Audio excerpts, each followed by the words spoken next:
照例呢，我们还是先来看看它的外观样子，还有尺寸啊。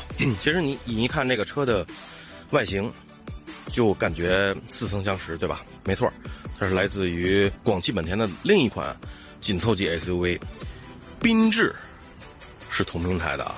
你看这样子多像，尺寸基本上也相仿。它的这个车长是4317，轴距2610啊，缤智轴距也是2610，全系 LED 大灯。前脸呢，我们可以通过一些特写镜头看到，只不过它的标呢是这个标。然后在这儿呢有 EV， 代表是电动车型，米其林2155528。看看侧面啊，实车还真的是比较紧凑短促的。你看这个后门门把手，是吧？跟缤智一模一样。好，来到车尾，验明正身啊，广汽本田 VE Sport EV VE。整个外观呢没有什么太多可说的，一来设计相对来说比较简洁，第二呢就是跟我们熟悉的这个缤智非常相像。所以呢，我们都知道本田是空间大师嘛。那么虽然它尺寸比较小，但是我们相信车里的空间不会让我们失望的。那么接下来我们到车上来看看空间内饰，然后呢开车上路走起。进入了这个 VE1 TA 的这个车内啊，整个内饰的样子我们太熟悉了，尤其是这个中央显示屏，他们的一些菜单还有这个字体，我们看一下，都是太本田了。相对来说使用也比较简单，就这么几大块啊，一点就可以了。屏幕尺寸并不是特别大，底下的空调是采用了这种虚拟触摸，但是呢，也不是说完全放置在屏幕里的那种虚拟触摸，也是有一定的实体的感觉吧，或者说作用。这个我觉得要比在屏幕里面的方便一些，当然最好用的还是实体的那些大方块键啊，嘎嘎嘎，或者旋钮，对吧？这个其实也还可以。再往下呢是一个手机的无线充电，然后呢它的换挡这个装置是旋钮的啊。踩下刹车，当你想要挂 D 档的时候，实际上你一拧先是 N 档，然后才是 D 档。到档的时候呢也是通过 N 档在2档，所以说不管是前进还是后退啊，都需要拧2下，经过这个 N 档。然后呢旁边有这个 Sport 的运动模式，还有 B Mode， 然后呢还有这个 Brake Hold 啊，后面2个杯架可以进行这个组合啊，因为它有这个哇还挺深的呢，可以搁深的，也可以把这个打开来放置几个不同的杯子。然后呢后面是比较小的中央储物盒，这中央储物盒确实比较小，但是呢在前面它有一个镂空的这个储物盒啊，这块还有充电。车门上的这个储物槽我个人觉得也不是特别大，放一个这个差不多300多毫升的这个矿泉水刚刚好，500的话可能就会有点顶了。我现在坐的这辆 VE1， 它的驾驶位的座椅是手动调整，我觉得稍微的可以再提升一下，变成这个电动的，哪怕你副驾是手动的也可以理解，对吧？不过呢，它的4个车窗倒都是一键升降的，这个还是比较方便的。仪表盘啊，然后呢可以进行几种这个仪表主题的这个显示啊，有普通啊，还有简易。对，简易就是哇，就是一下子只有个速度和续航里程了。那么普通呢，就是最普通的那种2个圆形的仪表了。那么在这儿呢有一个按键区，包括电动程序的关闭，还有这个倒车雷达，还有这个电动车行进时候它的那个提示音的关闭啊，还有这个大灯的高度可调等等。好，说一说重点的空间。车虽然不大，但是空间确实妥妥的没有问题，包括座椅也是。因为这方面本田一直给我们都是一个不大不小的惊喜吧，就是空间啊，然后座椅的厚实程度，坐着还是相当这个宽敞舒适的啊。整个前排基本上就是这样啊，包括在副驾前方有一溜的这个出风口啊。好，先不说轴距带来的腿部空间吧，一个最明显的感觉就是我觉得地板有些高，地板有点高了。是因为它是电动车型，毕竟电池是要布置在下面的。但是这个高度你说是不是特别高呢？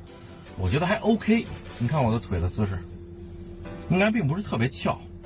另外呢，2610的轴距前面是我做好的，后排腿其实是没问题的。然后地板平整，包括下面呢有2个2.5安的这个充电口，不错。电动车嘛，你就是有电啊，叫多发电。中间也有头枕。后排其实这个靠背已经调到最后了，除了地板稍微有点高之外，其他的都 OK， 没有问题。然后看了一下啊，方向盘、副驾驶，然后前排的2个座椅的侧面都有安全气囊啊，这是4个了。然后呢 ，A 柱和 C 柱有，但我觉得这应该是一个整体啊，都是这个气帘式安全气囊。所以呢，一边应该是3个，总共是6个。包括我觉得对于后排来说，有一个气帘也比没有强，对吧？这就是 VE1 的这个整个后排的感觉，其实还可以。正如我视频开头所说的那样，这次没有摄像，就我一个人，所以呢，这辆车的动态就不给大家拍摄了啊，因为动态要说的也不是特别多，因为它就是一个比较偏向于家用代步的电动车嘛。那么还说一下它的这个硬件参数啊，一台电机最大功率120千瓦，最大扭矩280牛米，搭配的电池应该是61度多点啊，61千瓦时多点。那么 NEDC 的综合续航能够达到480公里。实际上呢，我之前就说过，电动车不管你是什么品牌，进口的也好，合资也好，还是国产也好，电动车开起来的味道基本上大同小异，电机的那种味道嘛，对吧？现在是在这个没有按下这个运动模式，然后整个的这个加速，我个人觉得还是可以的，尤其是上了高速之后，啊，你一脚电门到底，我觉得没用多少功夫就已经达到了这条高速的限速了，还是挺利落的。当然，如果你嫌慢的话，那你就切换到运动模式，电门大板会更痛快一些。所以120千瓦280牛米对这样一辆车来说，我觉得动力并没有说不足。这辆车不肉，真的，至少今天在出来的时候，除了我还有一个工作人员2个人的情况下，我并没有觉得很肉，或者说高速有什么拖沓。我们现在可以试一下啊，现在速度80，然后呢，这个准备走100、120，其实真的不慢了，还可以了。而且刚才没有用运动模式，我们可以用运动模式再试一下。哇，仪表盘变红了，继续降到80，走。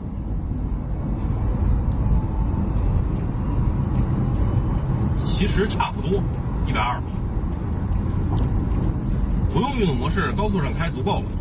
而且呢，当你开的时候松开油门踏板啊，或者说加速踏板，它的反拖回拖力度也不是特别强，不会让人产生一种很难受的感觉，一种自然的缓慢的减速。